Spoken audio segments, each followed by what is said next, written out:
강경화 외교부 장관이 한일 군사정보보호협정 유지 여부와 관련해 상황 전개에 따라 검토할 수 있다고 밝혔습니다. 일본이 한국을 화이트 국가 리스트에서 배제할 가능성이 높은 상황에서 일본의 경제 보복과 한일 안보 협력을 연계할 수 있다는 의미로 해석됩니다. 한반도 유사시 미국의 핵무기를 동맹인 한국과 일본이 미국의 관리하에 사용할 수 있게 하자는 제안이 미 국방부 산하 국방대학에서 나왔습니다. 북핵 대응 방안으로 전술핵 한반도 재배치 문제가 쟁점으로 떠오를 전망입니다. 광주클럽 붕괴 사고 당시 무너진 구조물은 무자격자가 시공한 것으로 드러났습니다. 운영하고 있는 또 다른 유흥주점 역시 불법 증축한 정황이 포착돼 경찰이 조사에 나섰습니다. 70대 남성이 20년 병간호 끝에 말기암으로 투병 중인 아내를 살해했습니다. 이 남성은 당초 부인이 노안으로 사망했다고 신고했지만 살해 흔적이 발견돼 범행이 드러났습니다. 지난 5월 인구 1000명당 태어난 아이수가 5.8명에 그쳐 역대 최저 수준을 기록했습니다. 혼인 건수도 가장 적었습니다.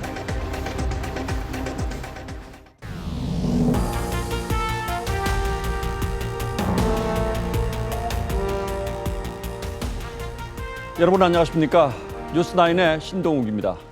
한반도 주변 강대국들의 패권 경쟁이 갈수록 치열해지고 북한 핵과 미사일 위협까지 커지면서 한반도에 미군의 전술 핵무기를 배치하는 문제가 다시 수면 위로 부상하고 있습니다.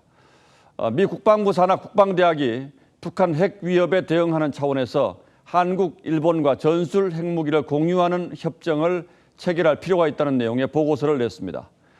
미국은 그동안 이른바 핵 우산을 제공하고 있기 때문에 한반도에 직접 핵무기를 배치할 필요가 없다는 입장이었는데 최근의 상황 변화에 미 국방부의 실무적 의견이 변하고 있는 것으로 봐야 할 것 같습니다. 물론 아직은 보고서 수준입니다만 미국이 핵무기를 가지고 있지 않은 독일 등 나토 5개 나라와 핵무기 공유 협정을 맺고 있다는 점을 감안하면 주목할 만한 의견입니다. 먼저 이게 어떤 내용인지 신준명 기자가 설명하겠습니다.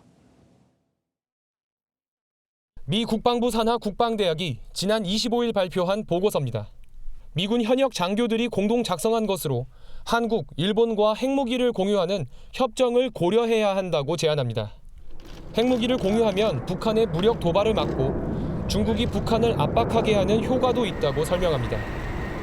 북한이 끝내 비핵화를 거부하고 핵보유로 갈 때 핵공유는 우리의 현실적인 옵션 중에 하나라고 생각합니다.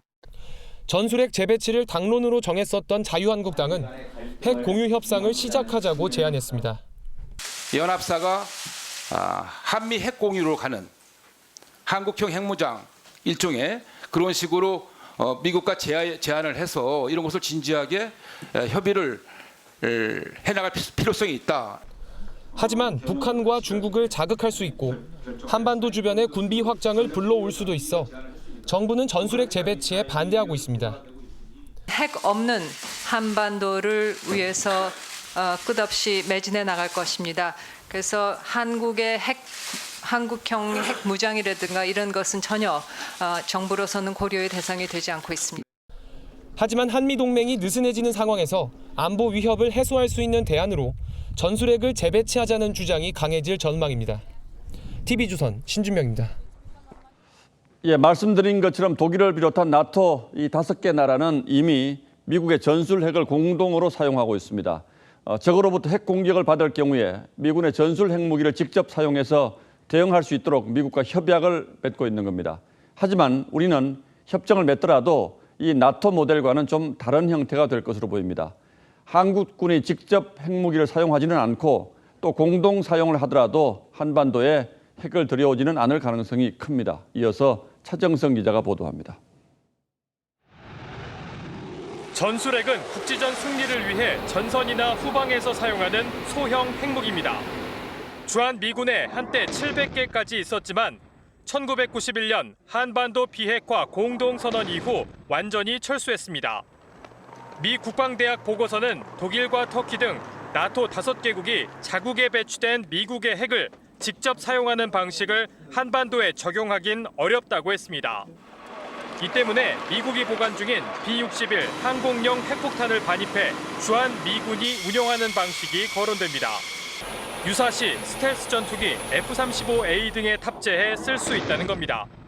하지만 중국의 반발과 일본의 핵 무장까지 초래할 수 있어 한반도에 반입하는 건 별개의 문제입니다. 실전 배치가 된다라고 하는 것은 지금 그 국제 정치 현실을 감안했을 때는 영해 수령할 만큼 가능성이 낮습니다.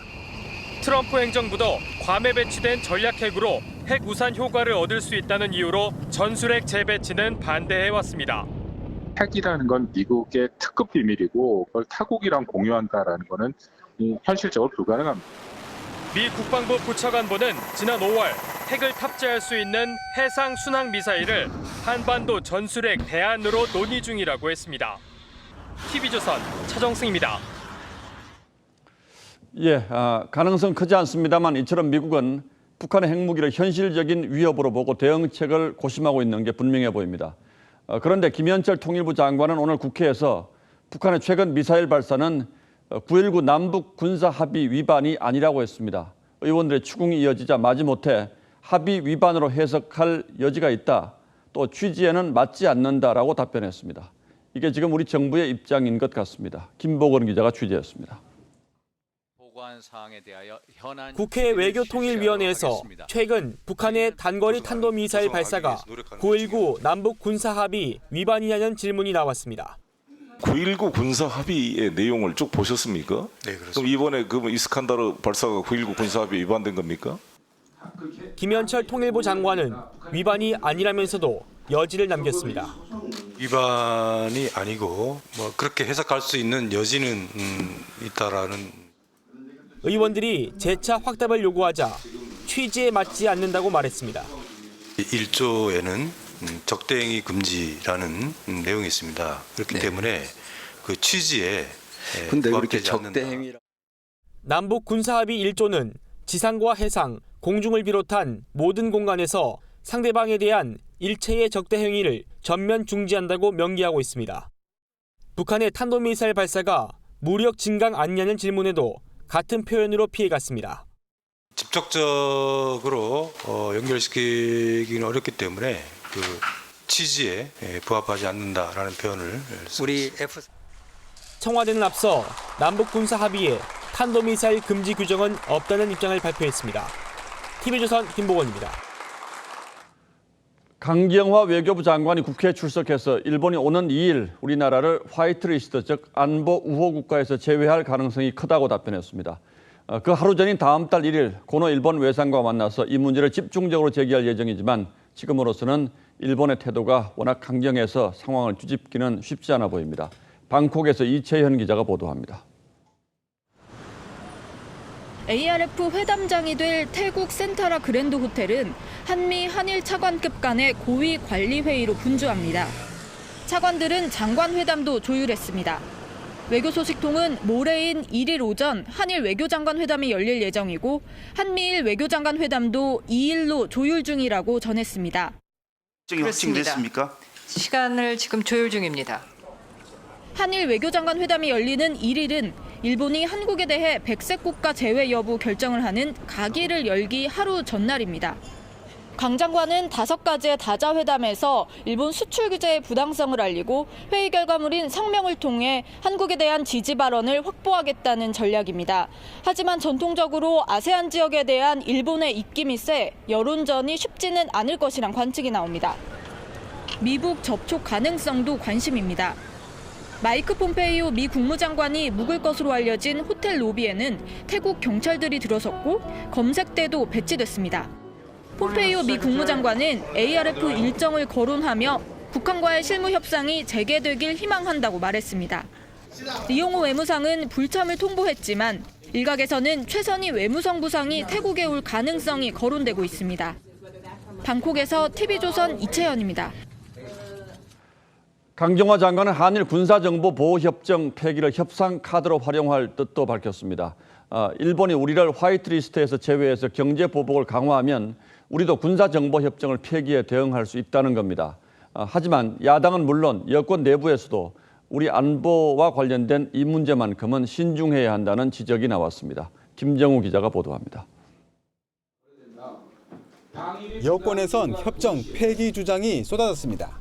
독도를 자기 땅이라고 우기고 있는 이 일본군의 정보에 의존해서 언제까지 이 민족 문제를 이렇게 방치해야 되는 일본이 화이트리스트 배제 조치를 취하는 즉시에 지소미아를 파기하겠다는 의사를 보수 야당은 외교 고립을 자초할 수 있다며 반대했습니다. 지소미아를 폐기하면은 결국 우리가 외교적으로 고립될 수 있는 게 아니야. 강경화 외교장관은 일본과의 협상에서 협정 폐기를 카드로 쓸 수 있다는 걸 분명히 했습니다. 지금으로서는 유지를 하고 있는 입장입니다만 앞으로 상황 전개에 따라서는 검토를 할 수도 있겠습니다. 협정을 폐기하면 북한의 핵과 미사일 동향에 대한 일본의 정보를 받을 수 없게 돼 안보적 손실이 크다는 지적이 나옵니다. 민주당 이해찬 대표는 신중해야 한다며 당내 강경론에 제동을 걸었습니다.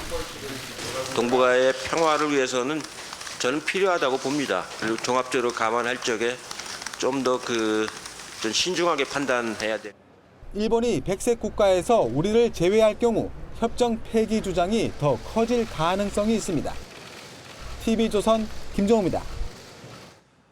이렇게 한일 간에 치열한 신경전이 벌어지고 있는데 문재인 대통령은 역대 대통령들이 휴양지로 사용한 남해안 저도를 방문해서 다시 한번 반일 메시지를 냈습니다.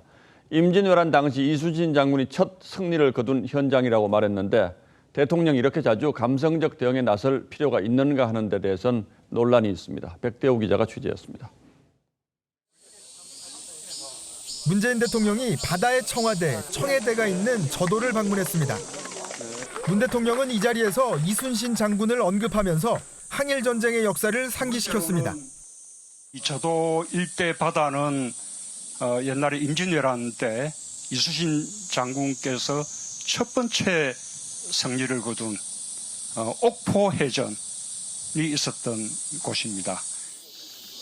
일제시대 땐 일본군 통신소와 탄약고 등 군사시설이 있었다고도 했습니다. 문 대통령은 앞서 전남도청을 방문해서도 전남 주민은 이순신 장군과 함께 불과 12척의 배로 나라를 지켜냈다고 말했습니다. 부산을 방문했을 때에는 거북선 횟집에서 오찬을 하기도 했습니다. 조국 전 민정수석도 문재인 정부는 서희의 역할과 이순신의 역할을 함께 수행하고 있다고 했습니다. 문 대통령은 대통령 휴양지를 국민께 돌려드리겠다던 공약을 이행하기 위해 이곳을 찾았다고 했습니다.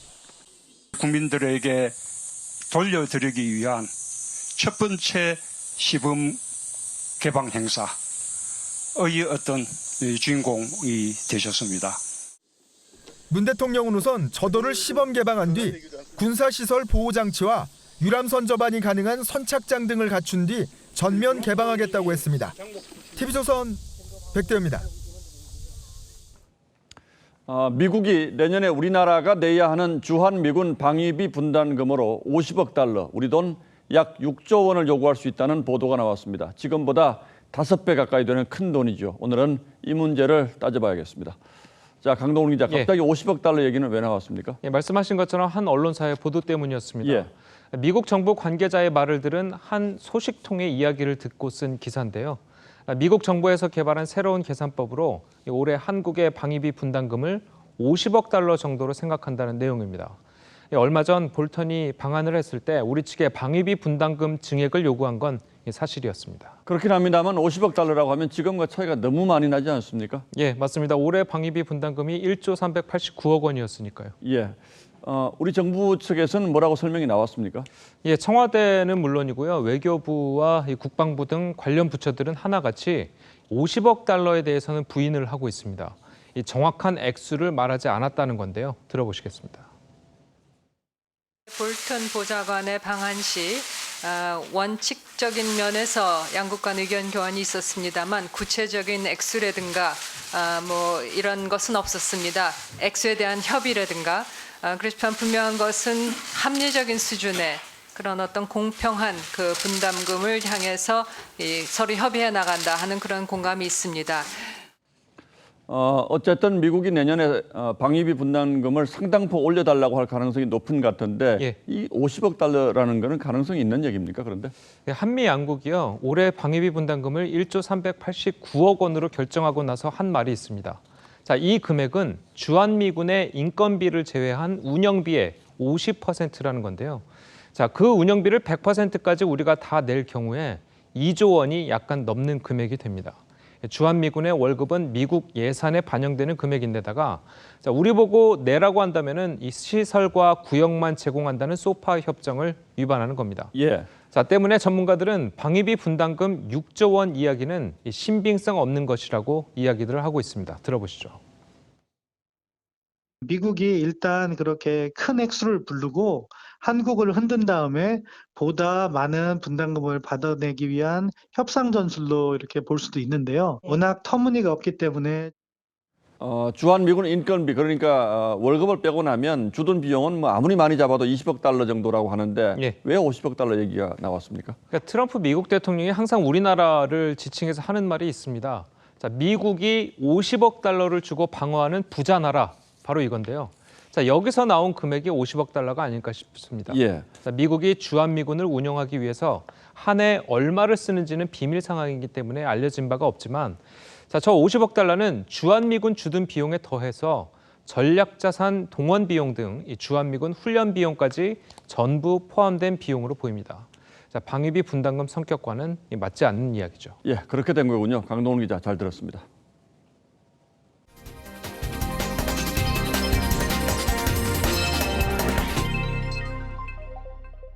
광주 클럽 붕괴 사고 당시 무너진 복층 무대는 자격이 없는 사람이 시공한 것으로 드러났습니다. 사고 클럽의 공동대표가 운영하고 있는 또 다른 유흥주점 역시 불법 증축한 정황이 포착돼 경찰이 조사에 나섰습니다. 박건우 기자가 보도합니다. 복층 구조물이 무너진 광주의 클럽입니다. 클럽 이용객들은 평소에도 구조물이 흔들렸다고 증언했습니다. 수하고 구조물도 부실하게 되어 있어요. 기둥에 매달려가지고 이렇게 기대가지고 많이들 보고 춤추고 위에서 뛰고 그래요. 경찰 조사 결과 무너진 복층 구조물은 자격증도 없는 업주의 지인 A씨가 혼자 용접했습니다. 경찰은 A씨를 업무상 과실치사상 혐의로 입건했습니다. 사고 클럽 공동대표인 김씨 등 3명은 클럽 형태의 또 다른 술집도 운영했습니다. 경찰은 이 업소 내부 시설 가운데 11제곱미터 정도를 불법 중개축한 것으로 보고 있습니다. 공간 재배치 과정에서 좀 증축된 그런 부분들이 있는 것으로 좀 확인 중에. 광주시는 오늘 지역 유흥업소를 특별 단속했습니다. 불법 증개축 의심 업소가 잇따라 발견됐습니다. 대기실을 써야 되는데 밑에 부분을 지금 택배로 쓰고 있잖아요. 면적이 좀 늘어났다고 볼 수 있죠. 경찰은 붕괴 사고가 난 클럽에 내부 점검도 하지 않은 채 이상이 없다며 지자체에 허위 보고서를 제출한 진단업체 관계자 4명도 조사하고 있습니다. TV조선 박건우입니다. 한여름 야외에서 즐기는 뮤직 페스티벌이 국내에서도 자리 잡으면서 시장이 꽤 커졌죠.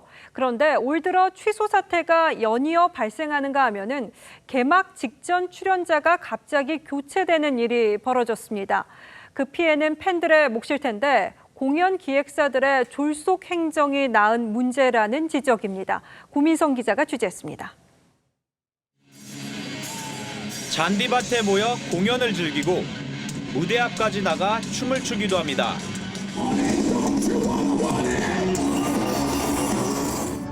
부산 락 페스티벌은 개막 전 해외 유명 락 밴드를 포함한 출연진을 공개했습니다. 록 페스티벌이 열리고 있는 현장이지만 락과는 전혀 상관없는 발라드 가수의 공연이 한창입니다. 유명 락 밴드의 메인 공연은 국내 아이돌로 대체됐고 출연진은 대중음악 가수로 채워졌습니다. 주최 측은 기획사 사칭 사기를 당해 해당 공연이 무산됐다는 설명이지만 관객들은 황당하다는 반응입니다. 취지도 맞지 않죠. 원래 락 페스티벌이 인디 밴드라든지 그런 밴드 위주의 공연인데 사실 밴드는 아니잖아요. 앞서 국내 최대 규모인 지산 락 페스티벌도 주요 출연진 섭외 난항 등으로 개막 3일 전에 공연을 취소했습니다. 투자적인 부분에 있어서 저희가 취소 공지를 하게 되었고요. 최근 갑작스럽게 사업자가 교체된 인천 지역 페스티벌을 비롯해 올 여름에만 EDM, 재즈 등 장르별로 10여 개의 페스티벌이 준비 중인데 우려의 목소리가 나옵니다. 처음부터 몇만 명 모으겠다고 돈을 엄청나게 들이고 투자를 받고 결국 헤드라이너 섭외 못해서 취소되고 이런 게 반복돼서는 안 되거든요. 우후죽순 난립한 기획사의 무리한 행사 추진에 애꿎은 관객들만 피해를 보고 있습니다. TV조선 구민성입니다. 개인 방송을 하는 20대 여성 BJ가 한 시청자로부터 1억 원이 넘는 별풍선을 받아서 화제인데요. 일각에서는 이슈를 노린 자작극이 아니냐는 의혹이 불거지자 억대의 별풍선을 보낸 시청자가 직접 해명에 나섰습니다. 이루라 기자입니다. 한 여성이 입을 다물지 못하고 감격하는 사이 별풍선 개수가 실시간으로 10,000단위씩 급증합니다. 106만 개요? 이 여성은 온라인 개인 방송에서 먹방, 춤 등으로 활동하는 신인 BJ인데 어제 생방송 중 한 시청자로부터 별풍선 120만 개를 받았습니다. 현금으로 1억 2천만 원이 넘습니다. 방송 4개월 만에 역대 최다 별풍선 기록을 세우자 일부 시청자들은 별풍선을 보낸 사람과의 관계를 의심하는 등 각종 의혹을 제기했습니다. 논란이 가중되자 거액의 별풍선을 보낸 시청자가 해명에 나섰습니다. 입장글을 통해 젊은 친구에게 힘이 되고 싶었다며 따로 번호를 교환해 만난 적은 없다고 주장했습니다. 여성 BJ 역시 주고받은 메시지까지 공개하며 사적인 관계나 돈 세탁 의혹은 없다고 억울함을 토로했습니다. 그냥 저도 마음이 안 좋아요. 그냥 이런 소리를 들어야 되는 게 조금 기분이 많이 안 좋습니다. 저도 여러분. 해명에도 논란이 계속되자 방송업체 측은 어제 방송분을 내렸습니다. 해당 방송 규정에 따르면 BJ는 별풍선 수익의 60%를 받고 소득세도 내기 때문에 이 여성 BJ의 실제 수령 금액은 7천만 원 정도일 것으로 예상됩니다. TV조선 이루라입니다. 경남 통영의 한 마을에서는 18년째 개 도축이 이루어지고 있습니다. 도축 시 들려오는 끔찍한 소음은 고스란히 주민 몫일 텐데 참다 못한 주민들이 도축 영상까지 공개하면서 대책을 호소했습니다. 하지만 뾰족한 수가 없습니다. 개 도축을 막을 수 있는 법안은 국회에서 1년 넘게 표류하고 있습니다. 하동훈 기자입니다. 경남 통영의 한 축사입니다. 남성이 주위를 맴돌던 개에게 둔기를 휘두릅니다.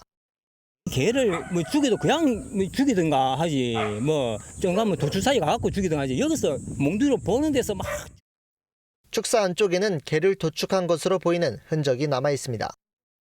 이 축사에는 도축을 앞둔 개 10여 마리가 아직 우리에 갇혀 있습니다. 축사 주변에는 50여 가구가 살고 있습니다. 마을 주민들은 18년째 수시로 들리는 개 도축 소음에 고통을 호소합니다. 개의 비명소리나 개 지금 전체 개들이 짖거든요. 그거에 스트레스를 많이 받습니다. 주민들은 지자체에 개 도축을 막아달라고 요청했지만 법적 근거가 없다는 대답만 들었습니다. 개 도축 관련해가지고는 법에 민실 안 된 거 있으니까 해도 되고 안 해도 되고 그러죠. 해도 상관이 없는 거죠. 지난해 6월 개와 고양이 도축을 막기 위한 동물임의도살금지법이 발의됐지만 아직 국회에 계류 중입니다. 이때까지 상임위였던 농해수위에서 한 번도 논의된 적이 없이 그냥 잠만 자고 있는 그런 현실입니다. 주민 반발이 거세지자 축사업주는 더 이상 도축을 하지 않겠다고 밝혔습니다. TV조선 하동훈입니다. 가수 승리의 라면집으로 알려지면서 문전성시였던 일본식 라면 프랜차이즈점이 버닝썬 사태 이후에 손님이 뚝 끊겼다고 합니다. 이 가맹점주들은 전직 대표였던 가수 승리의 오너 리스크 때문이라면서 15억 원대 손해배상 소송을 제기했습니다. 이재준 기자입니다. 가수 승리가 대표이사였던 서울의 한 일본식 라면 프랜차이즈점. 줄을 서야 할 정도로 붐비던 매장이 한산합니다. 지난 1월 경찰의 버닝썬 수사 착수 이후 매출이 급락했다는 게 점주들 주장입니다. 근데 먹으러 갔다가 승리 가게지 하면서 POP 막 돌려놓고 가는 사람도 있고 아예 벗어나는 사람도 있고. 가맹점 15곳이 집계한 올 상반기 영업이익 손실 규모는 15억 원 정도로 추산됐습니다. 이들 가맹점주들은 본사와 전 대표인 가수 승리 그리고 새 인수자를 상대로 이 돈을 배상하라며 소송을 제기했습니다. 가맹본부 임원의 위법 행위 등으로 가맹점주에게 손해가 발생했을 때 대상 의무를 규정한 가맹사업법 개정 취지도 근거로 제시했습니다. 가수 승리 역시 각종 예능과 SNS를 통해 자신의 사업이라 홍보해온 만큼 버닝썬 사건으로 인한 이미지 훼손 등의 책임을 져야 한다는 논리입니다. 가맹사업법상 오너리스크에 대한 손해배상 청구를 하는 첫 번째 사례가 될 것이고. 하지만 법이 시행되기 전 가맹 계약이 이루어진 데다 정확히 얼마나 피해를 받는지 산정하기도 어려워 치열한 법적 공방이 예상됩니다. TV조선 이재중입니다. 70대 남성이 20년 병간호 끝에 말기 암으로 투병 중인 아내를 살해했습니다. 이 남성은 당초 부인이 노환으로 사망했다고 신고했지만 경찰이 살해 흔적을 발견하면서 범행이 드러났습니다. 정민진 기자입니다. 구급차가 급히 골목길을 달립니다. 어제 낮 3시쯤 부산의 한 주택에서 79살 A씨가 숨진 채 발견됐습니다. 남편 79살 B씨가 자녀에게 알려 119에 신고했습니다. 경찰은 숨진 A씨의 몸에서 타살 흔적을 발견했습니다. 남편 B씨는 출동한 경찰에게 자신이 아내를 살해했다고 털어놨습니다. B씨는 경찰 조사에서 아내 간호가 힘들었고 자식에게도 미안했다고 진술했습니다. 자식들이 찾아와서 부모님 케어하고 그대로 오는 거 이런 것도 너무 부담스럽고 그런 여러 가지 작용을 했던 것 같습니다. 경찰 조사 결과 숨진 아내 A씨는 20년 전부터 심장 질환을 앓았습니다. 남편 B씨가 아픈 아내를 돌봤습니다. 하지만 아내는 5년 전부터 증세가 더 나빠졌고 지난해 4월에는 말기암 판정도 받았습니다. 조금 아프셨어요. 아프셔가지고 아까 출입을 잘 안 하셔가지고 아무래도 궁금해하는 차에 경찰은 오늘 남편 B씨에 대해 구속영장을 신청했습니다. TV조선 정민진입니다. 예, 지금부터는 경제 관련 뉴스를 좀 살펴보겠습니다. 경제 현장 최일선에서 뛰고 있는 기업들이 느끼는 체감 경기 지수가 갈수록 떨어지고 있습니다. 더 심각한 문제는 지금이 바닥이 아니라고 느끼고 있다는 데 있습니다. 이렇게 되면 기업도 소비자도 돈 쓰기를 꺼리고 경제는 더 나빠질 수밖에 없습니다. 보도에 박상현 기자입니다. 기업들은 현재 경기 상황이 바닥이 아니라고 인식했습니다. 한국은행이 발표한 이번 달 기업 경기 실사지수 BSI는 73으로 지난달보다 2포인트 하락했습니다. BSI 지수가 100 이하면 경기를 좋게 보는 기업보다 나쁘게 보는 기업이 많다는 의미입니다. 악화된 체감 경기는 업종을 가리지 않았습니다. 수출이 감소된 자동차 부품과 1차 금속은 지난달보다 7포인트씩 떨어졌고 과학기술업종도 건설업 위축의 여파로 12포인트 급락했습니다. 앞으로 전망은 더 암울합니다. 특히 제조업 기업들은 내수시장 위축으로 다음 달 경기가 더 나빠질 것으로 전망했습니다. 기업의 투자라던가 고용 활동이 위축될 수 있다고 하는 점에서 민간 부문의 경제 활력이 살아나기 어려울 수 있음을 시사하는 것으로 보입니다. 경제 분석기관의 전망도 비관적입니다. 한국경제연구원의 다음 달 BSI 전망치는 80.7로 2009년 3월 이후 10년 5개월 만에 최저치를 기록했습니다. 미중무역 전쟁의 장기화 외에도 최근 새롭게 리스크로 부상한 일본 수출 규제로 인해 기업들의 부정적 경기 전망이 더 심화된 것으로 보입니다. 일본의 추가 수출 규제까지 코앞으로 다가온 지금 우리 경제의 체온은 더욱 차갑게 식을 거란 우려가 커지고 있습니다. TV조선 박상현입니다. 예, 이런 가운데 생산과 소비의 주체이자 경제 성장의 가장 중요한 기반인 인구가 감소세로 접어들 위기에 처했습니다. 올해 5월 출생과 결혼이 역대 최저치를 기록했는데 반면에 사망자는 역대 최고치를 보여서 인구 자연 감소 시대가 코앞에 닥쳤습니다. 송병철 기자가 보도합니다. 대전의 한 병원 신생아실. 10개도 안 되는 요람이 넓은 공간을 차지하고 있습니다. 태어난 아이 중 셋째 이상인 다둥이는 아예 찾아보기도 힘듭니다. 요즘은 셋째, 넷째 이렇게 임신해서 오시면 저희가 깜짝 놀랍니다. 셋째 아이시네 이러고 빈도가 너무 낮기 때문에. 올해 5월 출생하는 25,300명으로 5월 기준으로 역대 최저입니다. 2016년 4월 이후 38개월 연속 최저 기록입니다. 결혼도 확 줄었습니다. 올해 5월 결혼 건수는 23,100건, 역시 역대 최저입니다. 결혼을 하지 않아도 자기 커리어나 이런 거에 대해서 조금 더 발달할 수 있다고 생각을 하니까 다들 그래서. 반면 사망자는 계속 늘고 있습니다. 5월 사망자 수는 24,700명으로 출생아보다 불과 600명 적습니다.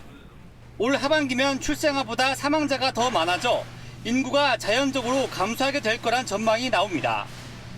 성장률이 둔화되거나 많을수록 돌아갈 수 있는 계기가 될 수 있기 때문에 경제에 큰 악순환적인 연결고리가 있다고 볼 수 있습니다. 빠르게 다가오는 인구 절벽, 활로를 찾지 못하고 있는 우리 경제에 또 다른 그림자를 들이우고 있습니다.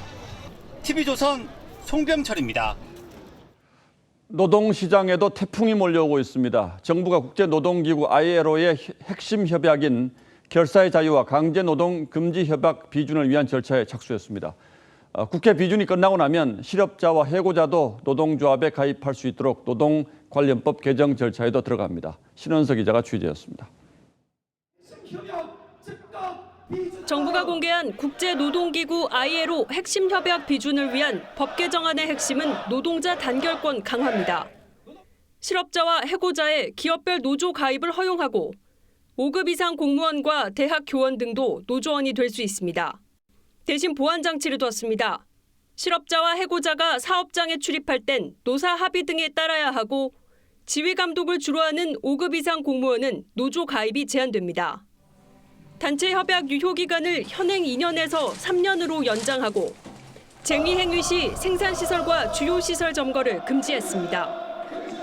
경사노위에서 결론을 내지 못하자 공익위원 권고안을 토대로 정부가 확정했습니다. EU 측에서 핵심 협약 비준 노력이 미흡하다는 쟁점에 대해서는 더 이상 논의 진전이 이루어지기 어려운 노사양 측은 모두 기대 이하라며 반발했습니다. 양대 노총은 사업장 점거 금지 등 재계의 부당한 요구를 들어줬다고 비판했습니다. 강행한다면 민주노총은 우리 하반기에 총파업 통역 투쟁으로서 경영계도 노동 평향적인 안이라며 맞섰습니다.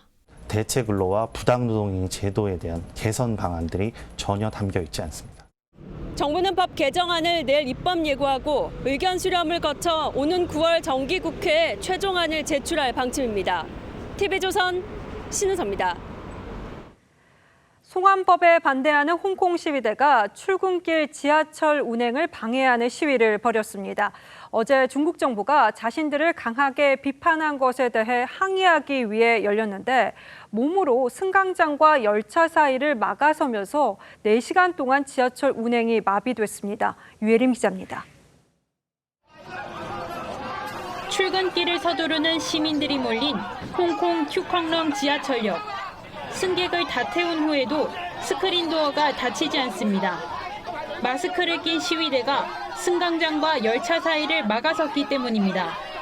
화가 난 승객들이 시위대에게 고함을 지릅니다. 현지 시간 30일 오전 7시 30분, 송환법에 반대하는 시위대가 지하철 운행을 방해하는 시위를 벌였습니다. 2시간이 넘게 시위가 이어지면서 홍콩 섬과 카오룽 지역 일대 운행이 마비가 됐고 지하철 공사는 무료 셔틀버스를 마련해 시민들을 다른 역으로 옮겼습니다. 이번 시위는 전날 중국 중앙정부가 송환법 반대 시위를 강하게 비판한 것에 대해 항의하기 위해 열렸습니다. 也严重触碰了一国两制的底线，绝对不能容忍。 중국 관영 매체들은 시위대를 일제히 비판했습니다.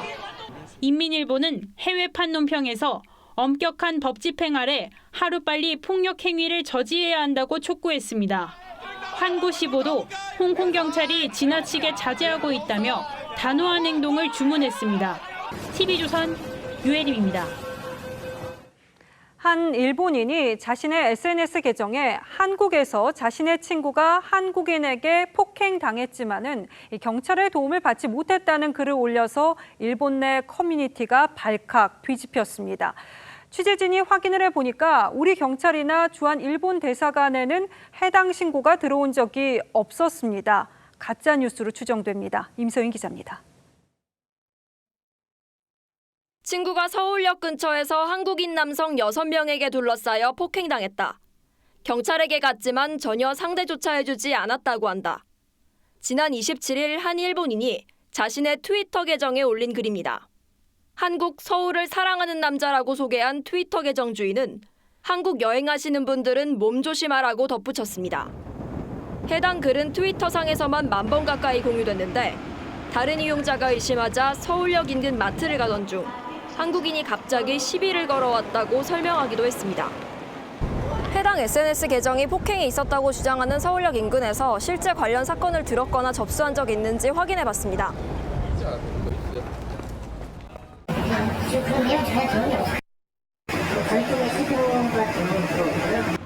서울역 인근 마트 관계자도 금시초문이라는 반응입니다.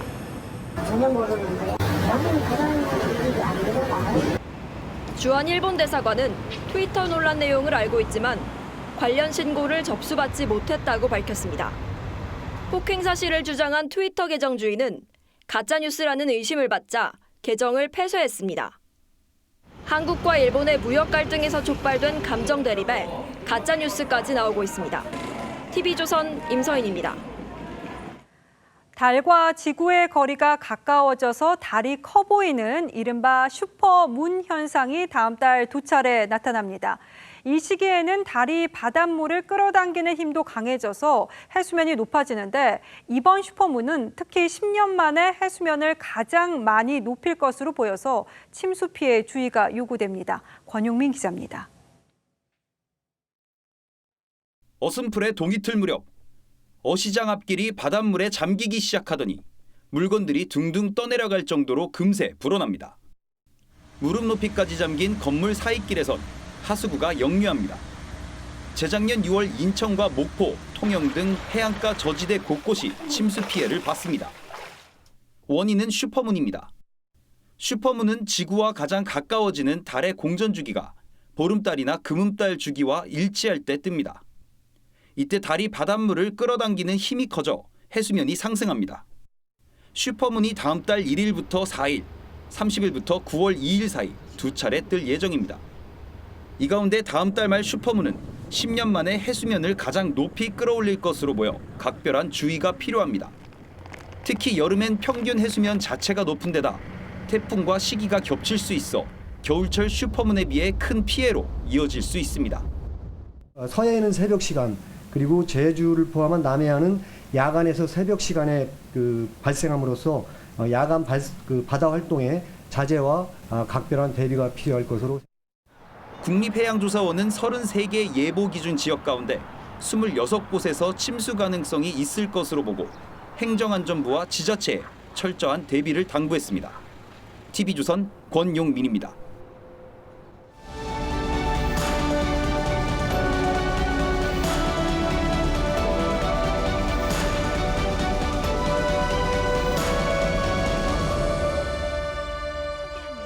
자, 임산부는 듣지 말고. 김대리, 오늘 또 지각이야? 아이 가진 여직원을 자상하게 배려하는 사무실 풍경이 이어집니다. 1년 육아휴직도 마음 편히 다녀올 수 있는 분위기를 만들자는 보건복지부의 공익 광고입니다. 그런데 끝부분에 배우자 출산 휴가를 내고 비어있는 남자 직원의 책상이 이렇게 잠깐 스쳐 지나갑니다. 2011년 광고였으니까 그때만 해도 아빠들의 출산 휴가나 육아휴직이 드물고 생소했던 것 같습니다. 지난 2000년 토니 블레어 영국 총리의 부인이 넷째 아이 출산을 앞두고 남편에게 출산 휴가를 내라고 했습니다. 블레어는 처음엔 버티다가 아기가 태어나자 별장에서 가족과 함께 2주를 보냈습니다. 하지만 국민 눈치가 보였던지 휴일 근무 체제로 일하는 편법을 썼죠. 그리고 10년 뒤 총리에 선출된 캐머런이 다우닝가 관저에 입성할 때 사진도 보시겠습니다. 부인의 눈을 맞추고 만삭의 배를 사랑스럽게 어루만집니다. 그리고 석 달 뒤 넷째 아이 출산에 맞춰 2주 휴가를 떠났습니다. 영국에서 그보다 더 강력한 아빠 육아 캠페인도 없었을 겁니다. 우리도 법에 따라 배우자 출산 휴가를 유급 사흘, 무급 이틀까지 낼 수 있게 되어 있습니다. 그런데 최근 대기업을 중심으로 배우자 유급 출산 휴가를 열흘까지 주는 직장이 부쩍 늘고 있다는 소식입니다. 20일 동안 유급 휴가를 주거나 한 달 휴가를 의무화한 기업도 등장했습니다. 과거 아기가 태어난 날 퇴근하고 저녁 늦게 아내와 아이를 보러 간다던 간큰 남편들은 이제 까마득한 옛날 이야기입니다. 양육 문화의 변화를 더 극적으로 보여주는 것이 아빠 육아휴직일 겁니다. 올 상반기 육아휴직자 5명 가운데 1명은 아빠였습니다. 유급 육아휴직 제도가 시작된 2001년 단 2명이었다가 올해 처음으로 2만 명을 넘어설 거라고 합니다. 통계에서 빠진 공무원과 교사까지 합치면 훨씬 더 많겠죠. 휴가 급여액이 꾸준히 늘어난 덕분이기도 합니다만 무엇보다 애 키우는 아빠를 보는 시선이 많이 바뀌었다는 사실을 실감합니다. 지난해부터 남자 직원 육아휴직을 의무화한 어느 기업의 이미지 광고 또 한 편 보시겠습니다. 고맙습니다. 아이가 자라는 만큼 아빠도 함께 자란다. 좋은 아빠가 되어 돌아오세요. 예, 가정도 세상도 이렇게 진화하고 있습니다. 7월 30일 앵커의 시선은 아이 보는 아빠였습니다. 수도권과 강원 영서 지역은 폭염이 잠시 쉬어가겠습니다. 내일 서울이 29도에 머무는 등 폭염특보가 해제된 지역에서는 30도 이하의 기온을 보일 텐데요. 새벽부터 내릴 비가 더위를 식혀주는 겁니다. 이 지역은 모레까지 비가 오다 그치다 할 텐데요. 최고 40에서 80mm가 오겠습니다. 특히 아침 시간대에 시간당 20mm 이상의 강한 비가 집중될 수 있으니까요. 출근길 안전운전에 신경 쓰셔야겠습니다.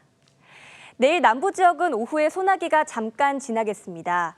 때문에 습하고 더운 날이 이어질 텐데요. 대구의 한낮 기온 35도, 전주는 34도까지 치솟겠습니다. 모레 비가 그친 뒤에는 수도권 지역에서도 다시 폭염 수준의 더위가 시작되겠습니다. 요즘 날씨가 불안정한 상태인데요. 기상 정보를 잘 참고하셔야겠습니다. 날씨였습니다. 예, 화요일 뉴스9은 여기서 모두 마치겠습니다. 네, 시청해주신 여러분 고맙습니다.